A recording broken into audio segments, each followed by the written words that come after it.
Hello everybody and welcome to the second event in the Reading Agency's Winter Webinar Series in partnership with Libraries Connected. My name is Zoe and I am delighted to welcome you to a night of festive fun with Millie Johnson.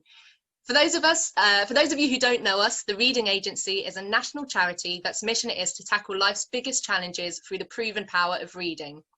We deliver our programmes in partnership with public libraries, publishers, schools, hospitals, prisons, and many other organisations.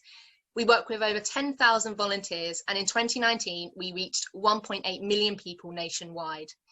So a few quick housekeeping bits before we start. Please feel free to use the chat box to the right of your screen to say hello. We'd really love to know where you're watching from. And also feel free to use it when we get to the Christmas quiz later in the event so you can tell us your score. Speaking of which, make sure you have a pen and paper to hand before I hand over to our glamorous hostess for some festive trivia. We'll be ending the event with an opportunity for audience questions. Please use the Q&A button, which you'll see at the bottom of your screen, to share your questions for Millie throughout the event, and we'll pick out as many as we can. So we've got a jam-packed evening ahead of us, so without further ado, I'm delighted to introduce Sunday Times best-selling author and certified Queen of Christmas, Millie Johnson. Millie Johnson was born, raised, and still lives in Barnsley, South Yorkshire. She writes, I lost my script now. She writes from the heart about where she knows and highlights the importance of community spirit. Her books, which have been sold by millions around the world, champion women, their strength and resilience, and celebrate love, friendship, and the possibility of second chances. She's an exceptional writer who puts her heart and soul into every book and character she creates. Now, we ask you to tag us in your best Christmas jumper photos on social media to be in with a chance of winning a special prize from Millie. So Millie, do you want to just tell us a bit about the Christmas hamper that you've put together for a winner? Here it is. Can you see it? It's stuffed full of old Christmassy joy things. So a sprout whoopee cushion, because you have to. There's snow, there's candy canes, there's a book, obviously, a joke book, snowman poo, you know, and even a festive duck. Ladies' socks with Christmas puddings on them. So I've stuffed it full of Christmas, and this will be heading its way to someone this weekend. Lovely. I mean, that sounds incredibly exciting. However you want to use the poo is completely up to you, but that's just a taste of what you can get in that. So don't forget to tag tag Reading Agency and use the hashtag Christmas Every Day when you share your posts on social media. The Reading Agency knows Millie very well because Millie is one of our Quick Reads 2020 authors. Millie's quick read title, The Little Dreams of Lara Cliff, has been a hit this year. You can find out more about quick reads and where they are available on our website. So thank you, Millie, for supporting our mission to get the nation reading. So without further ado, it is my pleasure to hand over to Millie, who's going to kick us off with a reading from her latest book, I Wish It Could Be Christmas Every Day. Hello, everyone, and cheers. Cheers. I'm wetting my whistle before I read.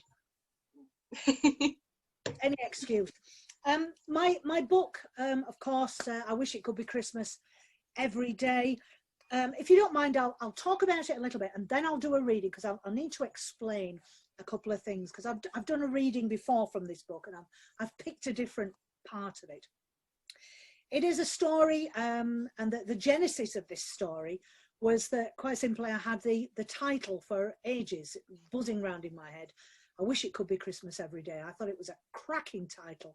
I was terrified that somebody would nick it. And so I just didn't have the time to write it, you know, because I had other commitments. And I thought, this year I'm going to write this book.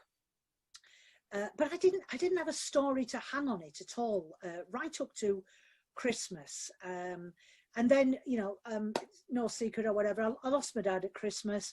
And in January, my agent and my publisher both went, don't write this book, you know, have some time off, go away and write it next year. But I wanted something that absolutely cheered me up when I was writing. You know, it's a book that I wrote to cheer people up, but it was a book that I also wrote to cheer myself up as well. And my dad loved Christmas, and I wanted to stuff it to the gills full of all the lovely best of Christmas that Christmas has to offer. And so I wrote this book, the first draft, in 2.5 weeks in January. My other half just opened the door, threw a coffee at me, not literally, just put it down. and a bun, French fancy, and let me get on with this book. And I think that really that did me the world of good, just getting a lot of emotion out and remembering all the lovely Christmases that I'd had. Timing is everything on books, of course, because if I had written this book at any other time than in January, I probably would have avoided it like the plague, if you'll excuse the pun, because who would want to write a book about the rule of six, about people being locked in somewhere and not being able to get out, about a Christmas that is going to be very different from any other? And so these people in this inn have to make it very special, and it is the story. It's very, very unusual for me to write a book like this, very stripped back, just 6 people and one setting. So if Steven Spielberg is watching, it would be really, really cheap to film, Steve, honestly. So, you know, call me. So it's the story of 6 people. My characters, there are 6 and a kind of half. There's because there is a radio broadcaster who's never actually seen, but he is very, very much as a bigger character as the other ones. And there are 3 couples. There's Charlie and Robin, who are going to Aviemore in Scotland for all bells and whistles Christmas. Every luxury that they can have, they have booked. But there is no snow in Aviemore because there's an unforecasted fall of snow in England that has taken everybody by surprise on the 23rd of December, and they have to pull off the road and hole up in this little inn. And when the person who is already in the inn is Bridge, who's one of my other characters. Her and Luke, her soon-to-be ex-husband, they've been estranged to each other for 5 years, and in that 5 years they have built up a considerable fortune. And it makes it very, very difficult to split up, and neither of them trust each other as far as they could throw each other. So they were meeting for 5 minutes when their paths crossed, and they were going to sign a piece of paper that agreed to a no-fault divorce, and then they were going to be on their way, and they never had to see each other again. But they both have to pull off into this inn, and they have to spend the whole of Christmas together, and a lot of memories get dredged up. And my third couple are Jack and Mary, and Jack is an industry boss and Mary is his PA. She's worked for him for 4 years, and she's been invisible to him other than being his PA. He doesn't recognise her as a woman, he just recognises her as someone who makes the tea and is very, very efficient. And ironically, because she never gives him anything to worry about and works behind the scenes, a bit like a ninja, really, a sort of PA ninja. His job is so easy because of her that he doesn't notice her. And they were going up to Newcastle for an early morning meeting. They were spending a night in a hotel, separate rooms, obvs. And this was Mary's big chance to show Jack that she was all woman. And the meeting gets cancelled, and they're on their way back, and Mary's devastated. She's bought a new frock and everything. And they have to pull in at this inn. So Mary now has Jack to herself for 4 full days. But if she has him to herself, will she like what she's got at the end of the 4 days? And the reading that I'm going to give you is the point when Bridge is in the inn, and Charlie and Robin make it to the inn, and then Mary and Jack call in. Luke is the last one to come. So this is the point when Bridge finds out that she's not by herself and she's got other people in the inn to keep her company. The car drew up next to her Porsche, and the driver got out. A tall, solidly built man in his 50s was Bridge's rough guess, wearing a bright orange jacket with the hood up. He tripped and slipped around to the boot to retrieve a large bag, then went around to the passenger side to open the door for an older, thinner gentleman. They clung to each other as they battled their way through the snowflakes towards the inn door, blasting in gratefully, bringing the weather with them. Thank God, exclaimed Orange Jacket, putting the bag down before shaking off the snow that had settled on him. He noticed Bridge then. Oh, hello, he said politely, his eyes honing in on the brandy on the table in front of her. Isn't this weather awful? I bet that tastes extra nice sitting in here looking out there. Are you the landlord? Asked Bridge, ready to apologise for breaking in. No, just weary stragglers, said the older man, dropping heavily onto a cushioned bench. So you don't work here? Asked Orange Jacket. No, I'm a weary straggler too. Lucky you found it then like we did. I dread to think what would have happened if we hadn't. He approached the bar. There's no one around, said Bridge. Seems the place is only open for pre-booked dinners. I help myself to this, in case you're wondering. I've started my own tab under the circumstances. Well, the door was left open, asked Orange Jacket. I broke in, said Bridge. It was either that or freeze to death in the car. Good grief, said the older man. You could have died if you hadn't engaged in criminal activities, and so could we, no doubt. Dear lady, we are indebted to you. His response coaxed a smile from Bridge. Looks like we'll be here for quite a while, surviving on those packets of crisps until we're discovered at Easter draped over the bar, said the younger of the two men, taking both jackets and hanging them up on the hooks at the side of the door. Well, seeing as we're here, it appears we'll be spending some time in each other's company. I shall make introductions. My name is Charlie, said the elder of the two arrivals. He made an extravagant hand gesture towards his companion. And this is my husband, Robin. Husband, thought Bridge. Glad she hadn't made the chance to put her foot in it because she presumed they were father and son. I'm Bridge, short for Bridget, but no one has ever called me that. No one that she wanted to remember, amended an inner voice. I'll find a kettle and we'll have a nice cup of tea, shall we, said Robin. No, I want what she's having, Charlie replied with definite protest. Not a chance, Robin came back at him. Purely for medicinal purposes, said Charlie in a wheedling tone. Oh, go on, you miserable fart. A very, very small one then, Robin relented. So what are you doing up here then? Charlie asked Bridge. I was meeting someone, said Bridge, without giving details before taking a large gulp of brandy. The mere thought of what she was here for had the tendency to drive her to drink. Oh dear, I hope they found somewhere to take shelter, said Charlie. Said Bridge. But she wasn't convinced that Luke would have. This was too important to him. Winkling her out of his life was too important to him. Robin went behind the bar. He took 2 glasses, held one up to the brandy optic and one up to the malt whisky. Then he delivered the glass containing the brandy into the eager hands of his partner. Charlie lifted the glass, savoured the fumes and sighed. Oh, darling, it's been too long, he said, addressing the contents before sipping. Robin crossed to the window, gazing out onto a landscape of dark skies and snow. Looks like we're here for the night, he said. They've got 3 bedrooms upstairs, said Bridge. The beds aren't made up, but there's plenty of duvets and things. I went for a snoop. I can see headlights in the distance, said Robin, squinting. Bridge's heart made a treacherous bounce in her chest, as if preparing to break out and lay down a red carpet. It's a voiture splendide, Robin said. Maserati, I think. Emerald green. Beautiful. It had to be Luke, thought Bridge. He was not only a Maserati sort of guy these days, but he'd always had a thing about green cars. Robin's running commentary continued. Yep, it's pulling in. Man and a woman from what I can see, unless my eyes deceive me. Oh, Luke and his bird, thought Bridge. Great.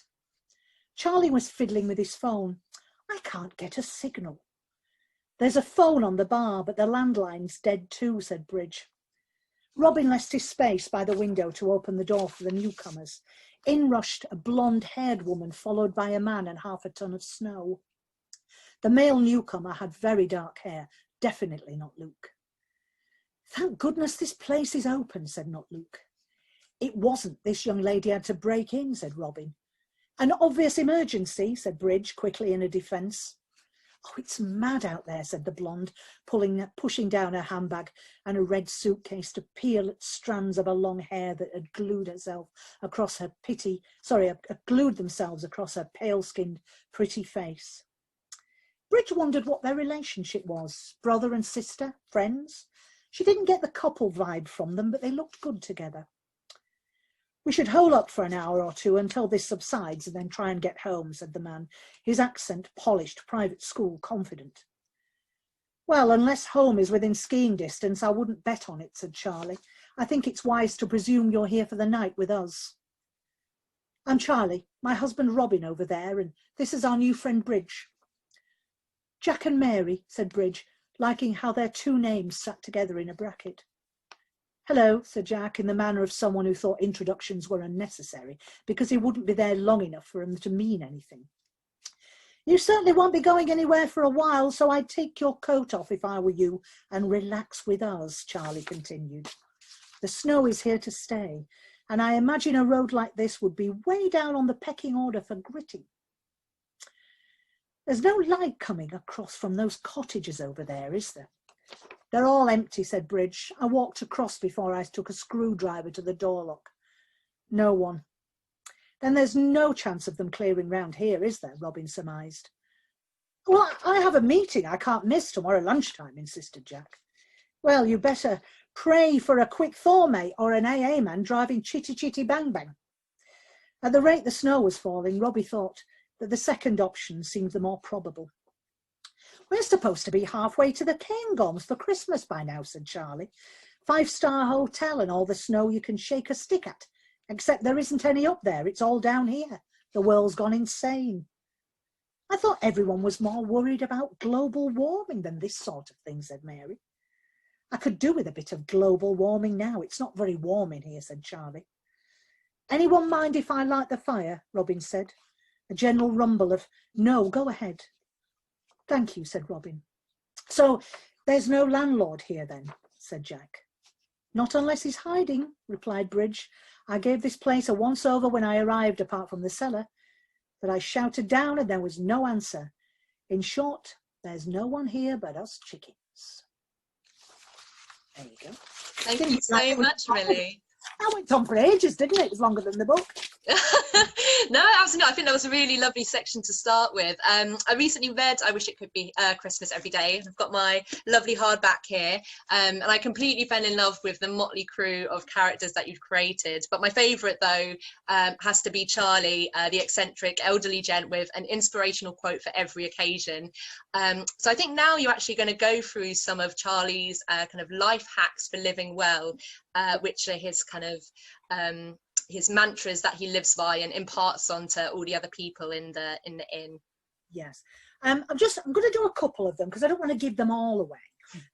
But Charlie, certainly, you know, these were things that I'd learned from my dad and picked up along the way myself.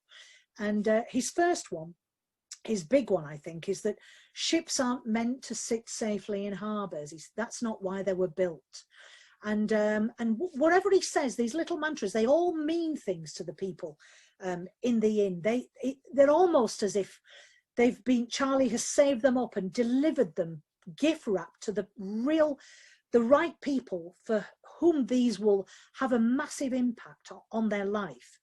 And the fact is that, I mean, I took one of those myself for an earlier book that I did. It's the same kind of thing, which is that, you know, you'll never find a pot of gold in a comfort zone. You know, comfort zones are all well and good, but I would never have had the career that I have now had I not pushed out of my comfort zone and thought, right, I need to leave these comfortable confines and go and find what I want. And certainly with Charlie's life hack, he's saying, you know, ships are meant to go on voyages. You will never find the beautiful beaches and the tropical shores if your boat still sits in a harbour. The second one of Charlie's that he levels at Jack is, you know, don't expect to get a good man don't expect to get a good woman if you aren't a good man. Meet the requirements of your requirements. And this makes Jack think, because all the things that he wants in a woman, like he wants a woman who will accept him for what he is and be loving and kind, and yet he's a very closed book. So he would be shortchanging any woman, and this makes him think, really, because Jack is he is not meeting the requirements, his own requirements. He wants it all one-sided, and he has to learn to open up and give as well as take. The other one that I've always loved myself is that treat kings and commoners with respect. And this has certainly stood me in good stead in my life. I remember a point in my life when I was a freelance writer for jokes. And I was given a very highly paid job working for a massive conglomerate. And I had to go around to all these people and say to them, look, you know, thank you so much for helping me out when I, you know, needed, I can't afford to miss this job. And they went, fine. The counterpart, my counterpart, another woman who did it, actually just left and thought, Sodom, you know, I'm taking this. And when it all fell to bits and I had to go back cap in hand to these people and say, you know, it's fallen flat, I need to be a freelance again, they opened the doors and let me in and said, absolutely, of course, you left on good terms with us. And I got work with them. And there are an awful lot of people in the publishing industry that start off as office juniors, and I've been in it, 2004 I got my deal, so it's 16 years, and I've seen people who come in as interns who are now running massive departments, and I know for a fact that a lot of these lovely people, if you've treated them with respect at the beginning, the respect that they deserve, because they're doing a job that they often aren't paid for, and a little bit of kindness in life goes a hell of a long way. And I know that the payoff, because nobody wants to work with someone who's a pain in the butt, do they? And people have long memories, and I know myself that if I become the head of an industry and there was an author there who treated me like crap right at the beginning, and there was someone else who I really liked to work with and always treat me nice, then I think I know which one that I would be more likely to say, yeah, I think I'd like to work with this person. And my fourth one is a big one for me, and it was never let an unsaid thank you in your heart sit undelivered. I got caught out on this one once by a woman who I owed her a great deal of thanks for directing my life and giving me the hard word and saying, you should go for this, blah, blah. You should really go for trying to be an author, for goodness sake, and don't take no for an answer. And she gave me this pep talk, and I did become an author. And I never did write to her and say, you know what you did for me? Because I thought, oh, she'll think I'm daft. And she died, and I never did get the chance to say thank you to her. And I wrote a big piece for the Mail, and her agent contacted me, and I ended up speaking at a memorial service in Leeds Minster. Her name was Shirley Stelfox, and you might know her as Edna from Emmerdale Farm. She was a very glamorous woman. She starred with Julie Walters in Personal Services, and I to this day I regret not thinking. I don't care if she thinks I'm stupid. I'm going to write to her and tell her. And ever since then, I've always thought, right, I've said thank you a lot more. And thought nothing about, I don't care if you think I'm stupid, I'm going to say it. So these are all things that I've learned and things I've picked up as well that I've stuffed into Charlie's personality. But you know, he so really would have said them anyway. So there are four. And there are a few more in the book as well. Yeah, definitely. That's a good point. If you want to read the rest, then you'll have to get the book and find them all out. But no, I think there's so many lovely bits of kind of wisdom in there, and I think your point about kind of thanking people for, you know, everything they've contributed to our lives is something people are probably feeling kind of now more than ever, kind of, you know, with everything going on and feeling disconnected from people and wanting to just reach out and say thank you for being there for me in this really difficult time. So I think we could all do with a Charlie in our lives. So now we're going to move on to Millie Johnson's Merry Christmas quiz. So there isn't a kind of physical prize at stake, aside from obviously the glory of being crowned the champion of Christmas trivia by the Queen of Christmas herself. But it's just going to be a little bit of fun to take part in. So have a pen and paper ready. And if you like, you can tell us your score in the chat box, because we're very keen to see how everyone does. So Millie, I'll hand over to you for the quiz. Are you ready, girls and boys? Then we will begin. Question 1. Which country started the tradition of putting up a Christmas tree?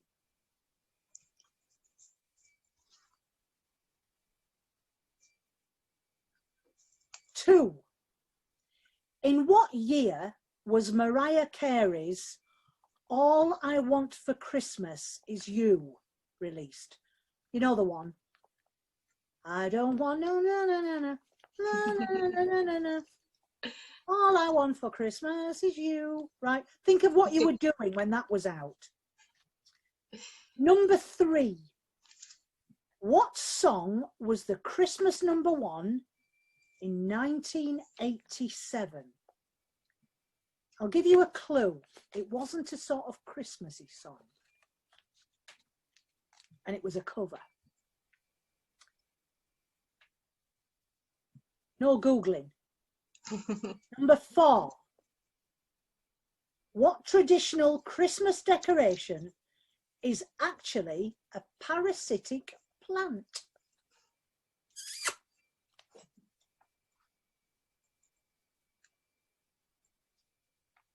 No, you've all got that. Number 5.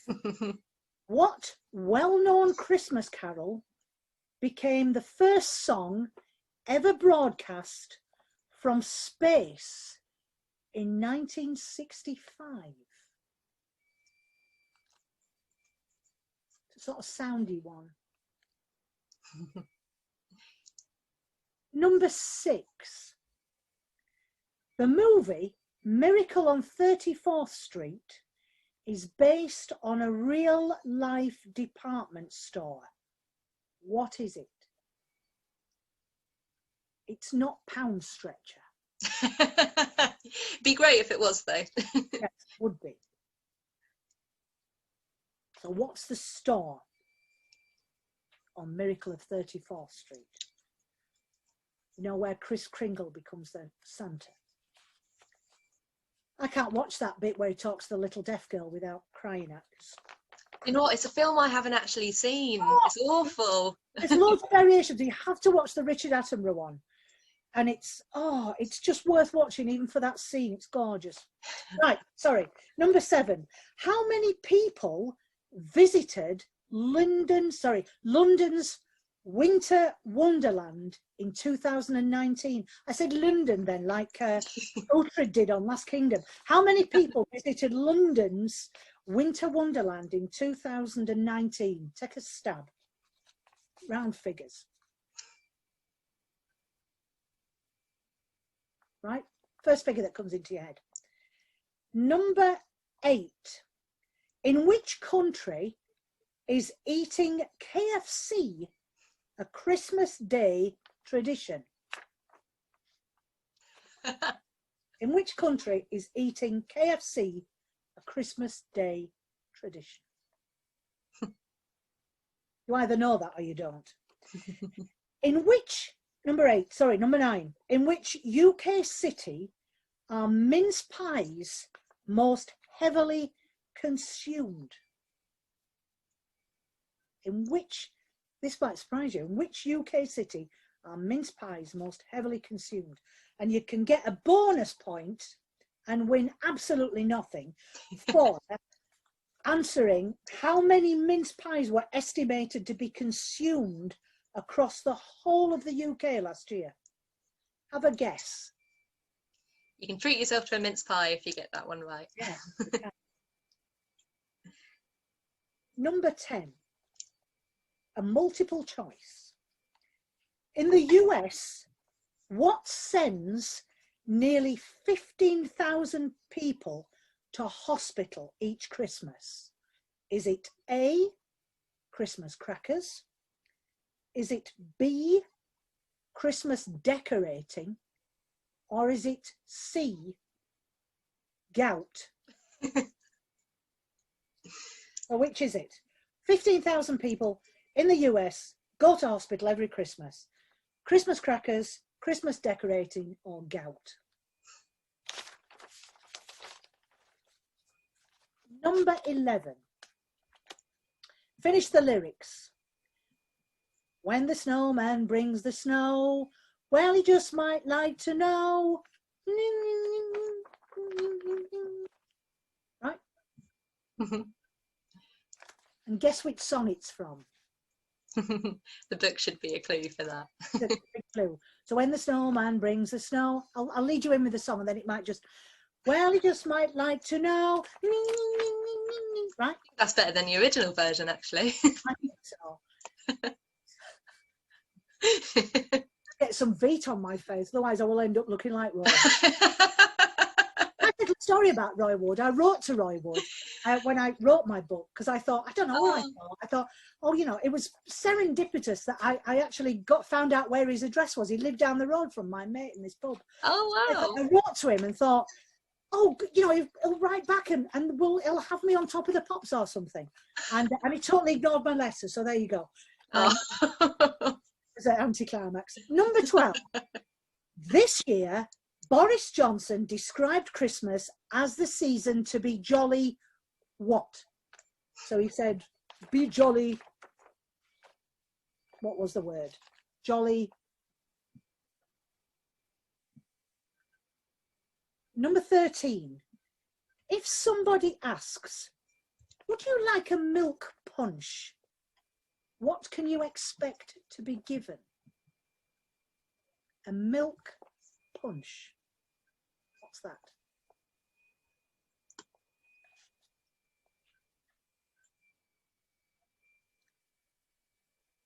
Number 14. How many of Rudolph's fellow reindeer's names start with a D?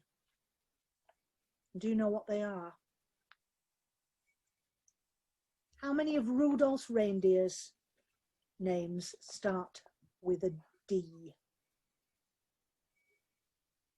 And if you know what they are, you get extra nothing. Number 15. I think you'll like this one. What do these two people have in common? Everyone should now see said people on their screen.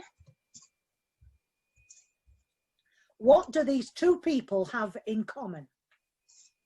Just give you a few seconds just to fully look at the picture, make sure you're taking it all in. Just give us a few hours to look at it. Right, I think that's a good enough look. So shall we go through the answers? Okay, are we ready? Okay, because I'm not going to give you a chance to cheat and look them all up. Okay, so you can cheer at your end if you get this right. Which country started the tradition of putting up a Christmas tree? It is, of course, Germany. Did you get it right? 2. In what year was Mariah Carey's All I Want for Christmas Is You released? Who said 1994? Well, you'd be right if you did. Number 3. What song, I found this very hard, what song was Christmas number 1 in 1987? You had to be doing something quite memorable to know that it was Always on My Mind by the Pet Shop Boys. That was a tricky one. I think because it's not a Christmas song, people wouldn't necessarily guess that. Yes, and why wasn't Cliff Richard number 1? That's what I want. Number 4, what traditional Christmas decoration is actually a parasitic plant? We all know that is mistletoe. Number 5, what well-known Christmas carol became the first song ever broadcast from space in 1965? It was, of course, Jingle Bells, Jingle Jingle All the Way. Number 6, the movie Miracle on 34th Street is based on a real-life department store. What is it? It's Macy's. You'll know that if you ever went to New York. It is in New York, isn't it? I've never been, so I was going to go this year, but you know. 7, how many people visited London's Winter Wonderland in 2019? If you guessed 3 million, you were spot on. Well done. Number 8, in which country is eating KFC a Christmas Day tradition. Can you believe it's Japan? Japan. Number 9, in which UK city are mince pies most heavily consumed? Liverpool. Liverpool. And the bonus question, how many mince pies were estimated to be consumed across the whole of the UK last year? 781,167,935. And if you got that within 2 numbers, I'll make you another hamper. Right. It's a lot of mince pies. A lot of mince pies. Number 10, multiple choice. In the US, what sends nearly 15,000 people to hospital each Christmas? Christmas crackers, Christmas decorating, or gout? It's Christmas decorating. Christmas decorating. Number 11, finish the lyrics. When the snowman brings the snow, well, he just might like to know. He's put a great big smile on somebody's face. Hey. So there you go. But sometimes you do it, don't you? You sing it and you think, we all do it. It's like, you're singing bits. So well done if you got that, because I'm not sure how. This year, Boris Johnson described Christmas as the season to be jolly what? And of course, it's jolly careful. Indeed. 13, and I hope you all are going to be jolly careful. 13, if somebody asks, would you like a milk punch? What can you expect to be given? Eggnog. Anybody get that? Eggnog. Sounds much nicer than milk punch. Sounds a bit violent, milk punch. And it sounds not alcoholic enough.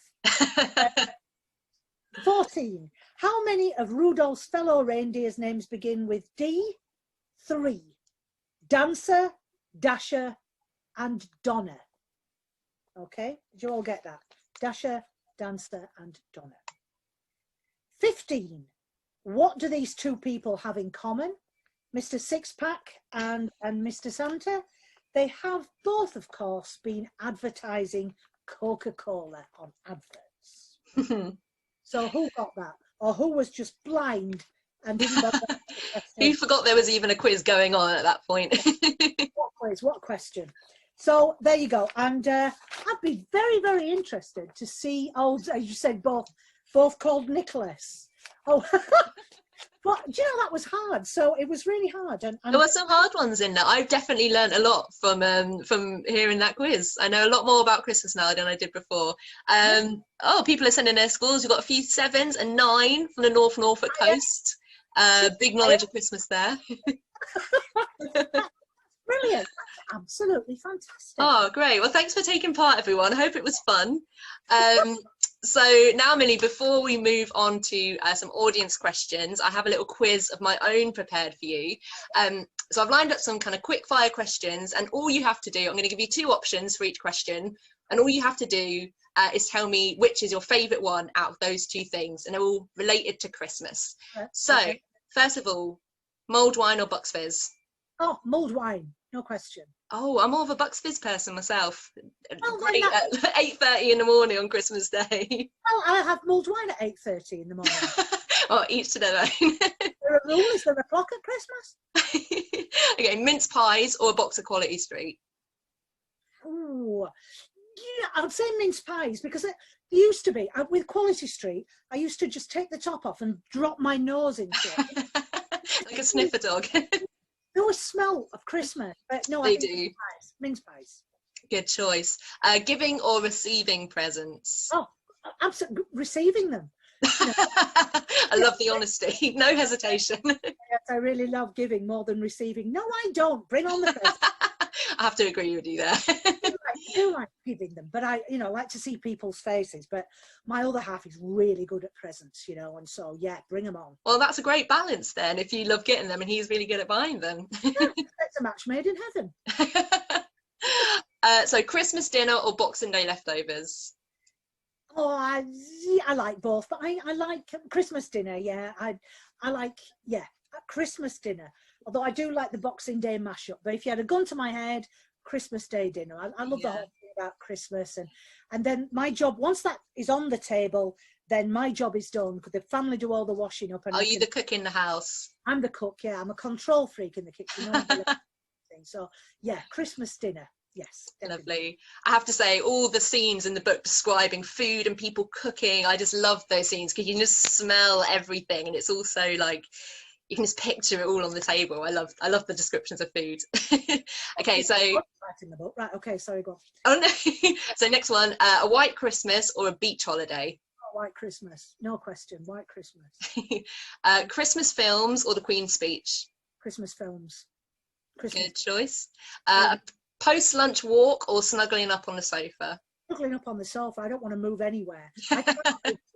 People have to roll me towards the toilet. So no, not at all. No, I want, after my dinner, I want to just sit down and veg and let all this dinner kind of become one with the sofa. Sherry's helps it down. Oh, absolutely, yes. Christmas jumper or Christmas socks? Christmas. Ooh, a Christmas jumper, I think. I do like big snuggly Christmas jumper. I think they're great. I love this new tradition of everybody wears naff Christmas jumpers. And yeah, Christmas jumpers. The more naff, the better, I think. Yeah, jumpers. And then finally, this one isn't strictly Christmas, but I think both of them are quite associated with Christmas because of films. So Hugh Grant or Colin Firth? I had a big thing about Colin Firth, but I love Hugh Grant in an interview. Colin Firth. I love to listen to Hugh Grant. I think he's very funny, but Colin Firth. I mean, that scene where he's got in Pride and Prejudice with the shirts. Oh, of course. Just Mr. Darcy, and yeah. I think we all know that scene. I think the majority of the audience are in agreement. I think we've got mostly Team Colin Firth with us. Absolutely, yeah. I don't even know why I debated that actually. Well, it's good to like weigh up both sides before you give an answer. Right, thank you. That was really great. So now we're going to move on to some audience questions. So people have been posting them in during the event. So thank you so much, everyone. Going to have a little look. So the first question we've got is from Sue. Thanks, Sue. And she asks, hi, Millie. Are your characters based on people you know or mainly from your imagination? They're mainly from my imagination. Sometimes they start off being based quite loosely on people that I know, some more than others, but they share quite a lot of characteristics. But characters have an awful tendency to become quite diva-y and go off on their own, and become their own people. So the characters that you have at the beginning of the book, they grow, they evolve because they have interactions with other characters within the book. They change, and so that's handy for me, because it means that I'm less likely to be sued by people. They can't recognize themselves, but they do very much become their own people at the end. So by the end of the book, even if I very loosely base them on someone, you would never be able to tell by the end. They become their own characters, their own people, as real to me as if I knew them in real life. Lovely. So Julie Payne has asked, how is Millie's cat today? Oh, he's a little bit tiny better than he was. Thank you for this. Yeah, he's very strange. We don't know what it is. So he's very limp, and but his head's wobbling a bit. Now when I go off here, I have to try and syringe some water in his mouth. And, our cat was ill recently, and I feel the struggle of trying to give cats medication. Trying to give it to a lion. If he'd have been the other cat, then he would have had my eye out having to do this. I've got a chance with No. But thank you for your concern. It's very touching, because he's a lovely little thing, and is that nice? I don't actually mind paying the vet bill. That's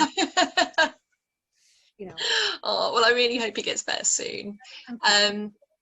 So Faye Sibley has asked, she said, you explained about writing the book about the passing of a loved one. Did you feel like the book was therapeutic and healing to you? Yes, very much so. I didn't want to write a dirge.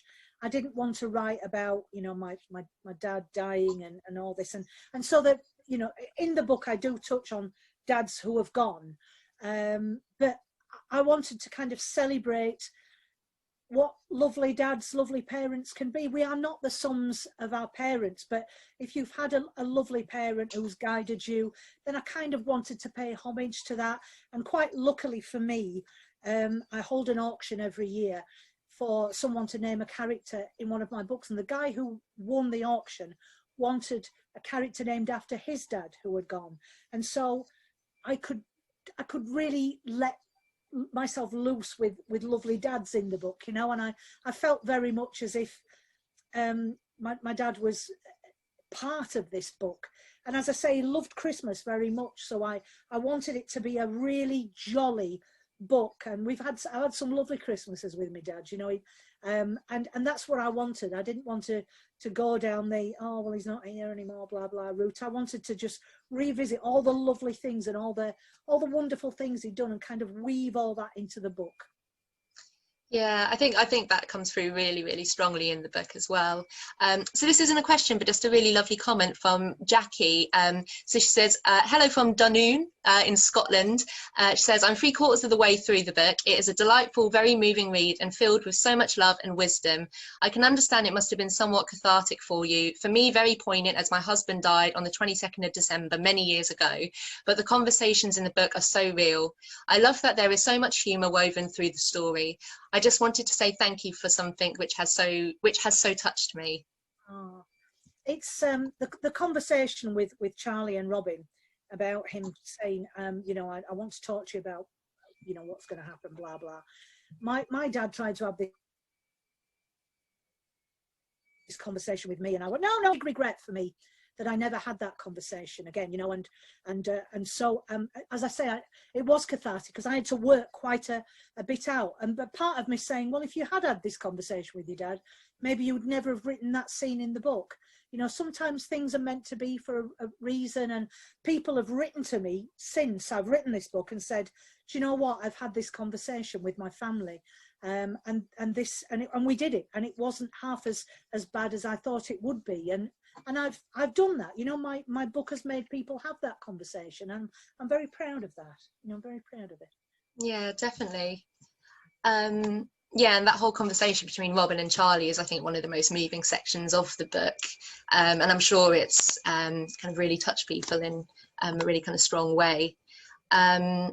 Jenny asked, which of your books is your favourite? That's from Jenny Worstel. I mean, it sounds like sales spiel to say, oh, it's my last one, the one I'm plugging. But it is on this occasion. You know, it hasn't always been the last one that I've plugged. When you're doing these events, it's usually after a book has just been published, so your heart is still full of this book, and so it does have a very special place. But things like The Queen of Wishful Thinking was one of my great favourites. And you always love the books that you do, but occasionally one of them just stands out a little bit more because of maybe something you were going through at the time, or when you wrote it, or there's a character there that you feel especially close to. But this one, because of all the reasons that I've said when I wrote it and why I wrote it, I feel very much as if it's a special book for me. And as I said, because it's very stripped back, it was very different to any of the other books I'd written, very stripped back. And I'm still full of this book. I love it very dearly. I love all the people in it. And my copy editor pointed something out to me just when I was, not long before we were going to print. And she said, do you realise there's no villains in this book? and up until that point, I hadn't actually realised. And I would have thought that a book needed a villain in it, and it doesn't. It just stood up by itself. There's a lot of kindness in the book, and a lot of giving, and a lot of taking, and people are never the same after this interchange that they have, this 4 days in this inn, and I felt this swell of kindness as I was writing it, this good feeling, this lovely spirit, and I kind of wanted to wrap it up in a big bow, and hopefully I did at the end. I gathered it all up and wrapped it up in a big bow, and it left me with a massive smile on my face when it was quite harrowing in places. It's a bit like that, you know, there's a lot of light and shade in the book, but yeah, I think it's left me with more hope than any other book that I've ever written. That may be because it's the last book that I've written, as I say, and I'm still full of it. But there's something special about this book, and I'm allowing myself to feel that. Yeah, I would definitely agree. When I finished it, I definitely had that feeling of hope and just like a really warm feeling inside. And I think it definitely leaves you feeling on a high. So Crystal Williams asks, where do you sit to write your books? Here. We're seeing where all the magic happens. In my office. If you look, if I turn my mat down, it's like a skip here at the moment, you know. But this is my office. I have a big office, a big roomy office with books and loads of stationery everywhere. I've never been the sort that goes off and sits in a cafe. I can't do it. I like total silence. So I've got noise cancelling headphones. I've got people padding around outside. They're very good. I switch off. But I like to write in my office. I like to keep office hours. I can't write. Oh, sometimes I've got a little house outside in the summer. It's all done up like an American diner.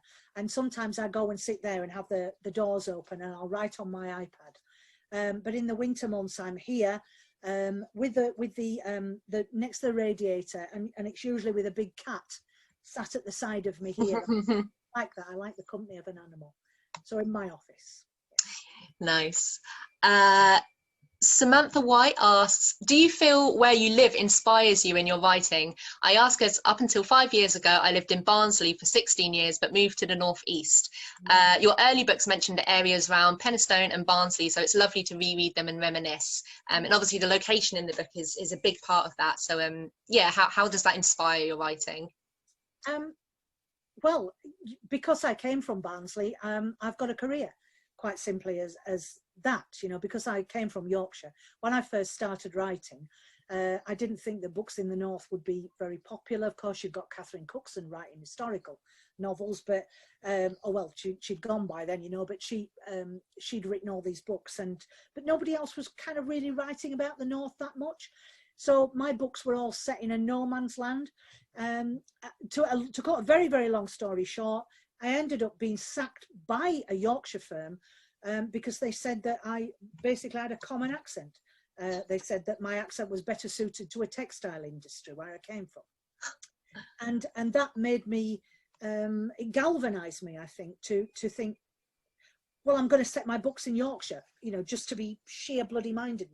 And because I set them in Yorkshire, they were grounded in this area that I know very well, and that gave me my writing break. I write about what I know, which is the north, even if some of the books like The Magnificent Mrs. Mayhew is primarily set in London.